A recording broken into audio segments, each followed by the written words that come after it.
because now it's time to finally rank all the Fox X-Men movies, since I've talked about them throughout a couple of months before they show up in the MCU. So a relatively easy list to do because quite a bit of stinkers. Okay, maybe not quite a bit, but there's like half these movies that I don't care about, and then half of them is like, okay, this is good. It's a very mixed and even franchise. Half of it's good, half of it's like I don't care about, and there's some or a few that are just awful. So yeah, interesting list, but also very easy one. So there are 13 films that ran throughout 20 years. So let's start with number 13.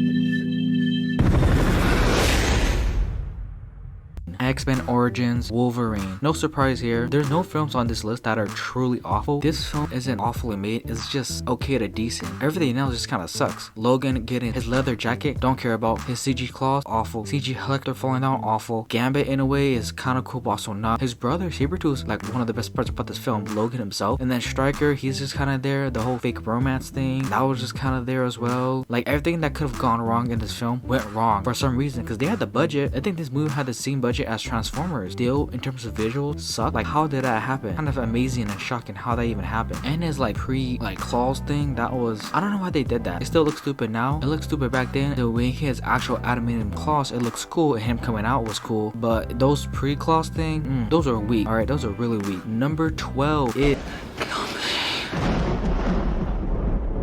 X-Men The Last Stand, or X3. Slightly better than Origins, but again, just slightly. The whole Jean Grey storyline didn't work at all, and they would try to do it again on in a later film, but it just kind of doesn't work. They kill off Cyclops in the most kind of disrespectful way ever, killing him off screen. I like the inclusion of Hank McCoy. I think this is a really cool looking and just, I don't know, cool character. Rogue's decision to take the cure didn't really come out of nowhere. I mean, her whole thing in the first two films were not being able to get with someone because her powers later kill other mutants or just people in general. And so her taking this cure made sense, but getting there, I guess, it did feel kind of rushed. And then Charles dying was unexpected, but felt like whatever. Magneto's still awesome, using this as an advantage to use Jean Grey, but then backfiring altogether. Does he even get the shot cure thing? I think he does, but by the end he still has his Magneto powers. And then Mystique, her whole very tragic art of hating humanity and taking a needle for Magneto, but throwing her away like trash. Feeling rushed, kind of fiction stuff going on. A bad storyline, just did not gel well. Cram everything in. Kitty Pryde, I think, is introduced in this film, I think, right? I think she is. That's what makes Rogue jealous. It's like, okay, Juggernaut, oh god, your boy Juggernaut.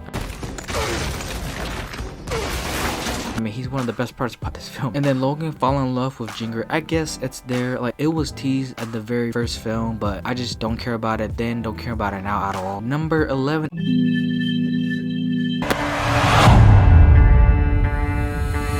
Dark Phoenix, the second attempt at rerun of the Dark Phoenix saga storyline 2 times in a row. Does not work, and they probably would have done a third time if they still had the rights to it. At least slightly better. It's okay. I do like the recast of Jean Grey. I like Sophie Turner. I like all the younger cast of the X-Men mutants. The issue is the material that they're given is like mediocre at best, and so what this film does differently is dive into her own struggles, which is a lot better, but then everything else surrounding it, like Jessica Chastain's character being this weird alien creature thing and power that Jean Grey sucked in space. Charles himself too being kind of this asshole, not asshole, but being looking good and whatnot, because he's sending these kids up in space and very dangerous, and Hank McCoy and Mystique call him out on it. Like, I really like that aspect of just Charles being very loose about things and just kind of sending kids on very dangerous missions. Magneto's being Magneto, he just kind of thrown in there. Everyone else, Quicksilver, Nightcrawler, Storm, they have their own little moment up in space at the beginning, but aside from that, they're just kind of there, just like the rest of this franchise. You can basically give or take, whatever, you know. And then killing Mystique off, which it seems like Jennifer Lawrence wanted to do for a while. People don't like her. I don't mind her at all. She did fine in the Mystique role. Dark Phoenix making the ultimate sacrifice. Timeline issues make no sense, but I was gonna move on. Number 10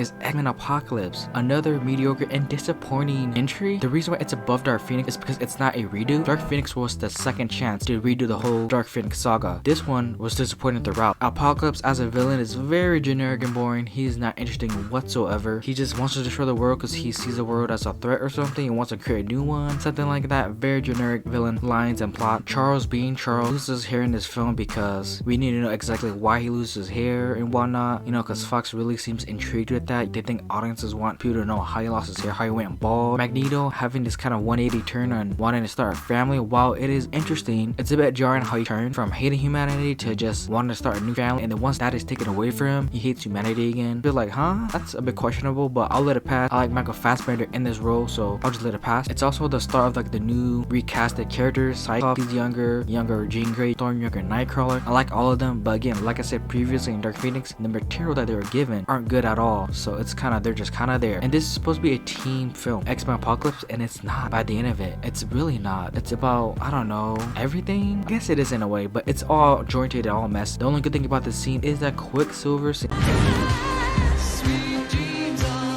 because he's great with Sweet Dreams. Number 9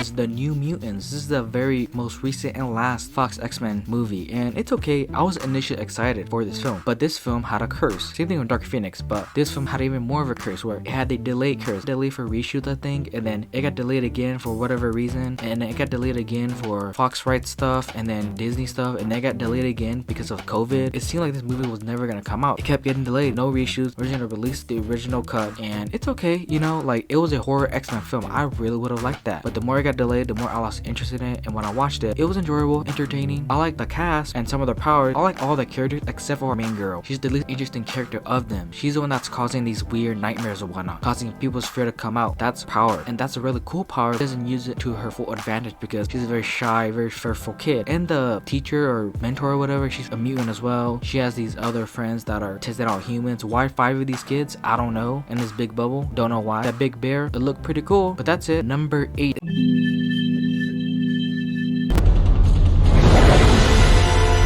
The first X-Men movie, the one that started it all in the 2000s. Now this film is good. It's still good. It slightly doesn't hold up. Like, okay, maybe it does. I don't know, cause like this film is essentially a typical comic book movie, but there have been other comic book movies and origin stories that are done way better than this movie now. So it doesn't feel as good. It just doesn't do it for me. But it's a very simplistic plot. Rogue kills people with her hands. She finds Logan. He can heal. He has his cool ass claws. Vampire boy, who I actually forgot about in this film. There's like this vampire mutant, and Magneto wants him to go after a certain person. Everybody think it's Logan, but it turns out it is a Rogue. Use your power to enlighten the world so he can destroy all humanity, because he has this bigger battle between him and Charles, saving or not saving humanity. Cyclops, Jean Grey, Storm, everybody. Like, I think this is the best cast, and that Holocaust scene is really good and powerful. Tells you the exact motives and reason why Magneto is the way he is. A solid, simple story that's still somewhat effective, just semi-outdated. Like, it's not bad, it's just kind of outdated. I don't have the nostalgia for it at all. Number 7 is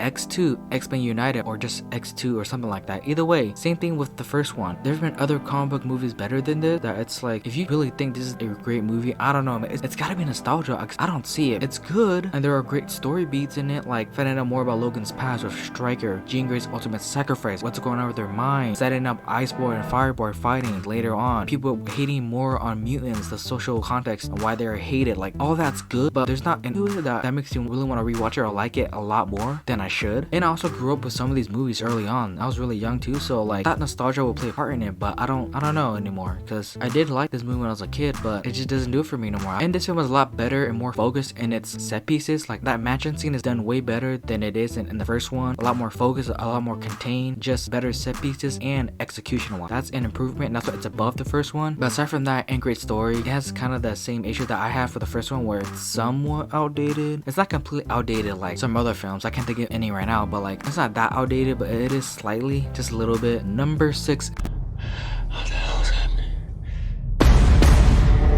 The Wolverine, the second entry of the Logan trilogy. It's pretty good. I liked it when I first watched it, but rewatching it now, I like it even more because of the Japan setting and aesthetic. Mecha robot thing is still kind of weird. That's like the only negative, big negative. Finding out more about him, his war past, saving this Japanese soldier, and then coming back biting right in the ass years later in the future. And this film is totally a precursor to Logan, because the unrated cut, there's like blood here and there, and clearly it's like, this is supposed to be Logan like 0.5, 1.5. It clearly is. Yukio is an awesome character, just as a backup to Logan. There's that one arrow guy brother thing. Like there's too many twists and not being able to end. Like this movie could have ended 20 minutes earlier, but it just keeps going on and on and on, and that's kind of the issue. Logan's dealing with PTSD from killing Jean Grey right after X3. While I'm not the biggest fan of this whole love interest thing, I do like the PTSD aspect to it, and the two very good set pieces of the whole wedding thing, and then going through town in Japan, and then the whole train station thing, that was cool. And then the very end, the whole ninjas coming at him, shoot their arrows within him, that was really cool as well. The whole Venom girl thing, that was weird as well. Did not need to be there, just like the whole robot thing, but it was there. That's what breaks it down. But it's pretty good. But the first two acts in before the third act, number 5, X-Men Days of Future Past, the film that would supposedly fix everything, but not, because of Apocalypse, Dark Phoenix, and then Logan. This film essentially means nothing, kind of, but it's also like still really good and entertaining. Essentially, Logan has the power to heal, and so Kitty Pryde comes back in 1973 to prevent Sentinels from being built, caused by Mystique. We get to meet all our past characters like Ice Boy, Kitty Pryde, Colossus. It's cool meeting them. Halle Berry Storm comes back, old Magneto and Charles come back, that was cool. And then meeting the younger versions of Magneto, Charles, like everyone. The only meeting was Charles, but like it was cool seeing both timelines kind of connect in a way. Seeing Logan's weird green sauce, there's still that bitterness about kill or not kill. The introduction of Quicksilver and another really awesome running. Save time in a bottle. Peter Dinklage as the villain, or I guess main one, to be the creator of the Sentinels were cool, and the look of them, they were decent too. They didn't look kind of dumb or anything like that, and it did everything right, like in terms of fixing timeline, older versions of everybody, creating this supposedly new timeline, whatever, right, younger versions of timeline thing. The only thing that really got really like hyped up and excited was the Quicksilver scene. Everything else was just pretty good. Like it's a constant pretty good. Number 4, I am very turned on right now. Let's go give it to you. Or is Deadpool, the first one. It should be no shocker that the two Deadpool movies are gonna top 5, but the first one's pretty damn good still. It is a love story, which I kind of like, I don't know about this. Despite that, it's still really good. Ryan Reynolds was the perfect cast. I remember leaks for this, I think at Comic-Con or something. There was like a video of a Deadpool showing and people were freaking out on the internet. I remember that vividly. But him bringing the fourth wall 3 for 1, rewatching it, some jokes wouldn't hit, and there were some that don't hit, that I didn't laugh as hard because I knew it was coming, but some of it did, and it still worked. Him mentioning only having 2 mutants because the budget was very small budget, that was really cool. Colossus is a better Colossus than one we got, and Nega something, I forgot this girl's name, but last name, she's like the edgy teen. Villain wise, it has the same issues as superhero villain, but that doesn't matter. You're here for Deadpool, Ryan Reynolds Deadpool, so he doesn't even matter. Francis, like spelling his name with the whole body stuff, that's a whole joke going all around. And then the taxi driver, he's also hilarious as well. So movie is still funny. Some jokes won't land who's watched it before, but some of it will land once again. Number 3 is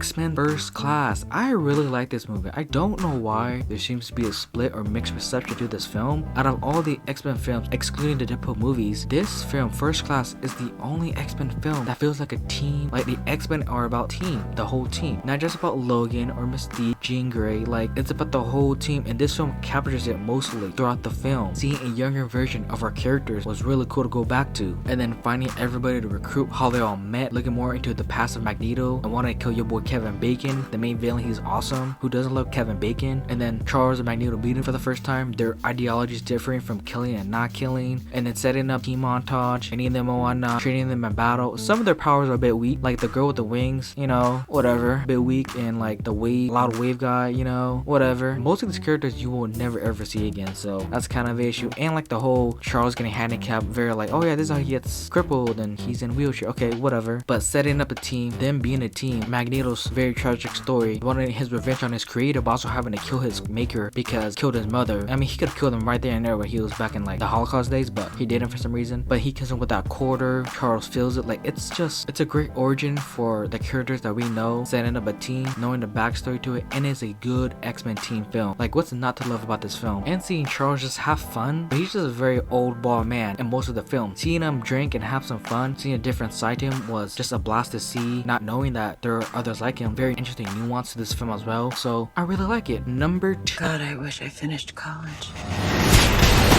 2 is Deadpool 2. Now I would have said that Deadpool 1 was better, but upon rewatching, the second one is a lot more funnier. It's probably not as condensed, there's a lot of other characters in there, but I had a way more of a blast with this one than the first one. First one's still pretty good, but this one's really good. Adding Cable in as an antagonist, but also not, with a surprise Juggernaut, and then setting up the source only for all of them just to die. Terry Crews dies, the It guy dies, Brad Pitt dies, who you can't even see who he dies, and then Peter, he's hilarious as well. That taxi guy comes back. Domino, she's not an amazing character, interesting character, but they're really OP powered. All of this Recruiting is all about a fan film because your girl, wait, what's his girlfriend's name? I completely forgot, but she dies at the very beginning with Celine Dion opening up with the song theme. Got more of a budget and they got more X-Men. It's not just, you know, Colossus and I forgot the girl's name, and then Yukio, very different version of Yukio. She doesn't seem like the badass that she was in the Wolverine. She's a lot more funny and just kind of quippy character. Mentions to the DC universe and Thanos, and just overall a very fun film with the inclusion of everybody in there. Despite feeling cramped, not as condensed, but it's a lot of fun. And my number one should be no surprise.